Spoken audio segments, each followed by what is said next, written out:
So I've seen a lot of videos when people swap out the license plate bulbs that they undo these screws and pop this whole cap off. It may be a little different on every other new Edge Mustang, so 99 to 04, even like other SN95, so 95 to 04. But on the Cobra, I mean, you could literally just reach your hand back here and pull it out. I mean, I got it right here. Just reach your hand up behind this. See my finger moving around back there. And just untwist the bulb. I'll do it right here. See if I can get back on this side. Alright, got my hand back there. See if I mean, it's really tight, but it's definitely possible.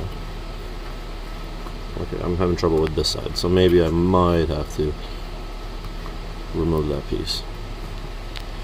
But I mean, before removing this whole piece and having to go through all that, just reach your hand back there and try to pull it out. It's more of a looks thing than anything, but having the LED bulbs on the license plate, I mean, it really like brightens up the back end of the car. I personally really like how it looks.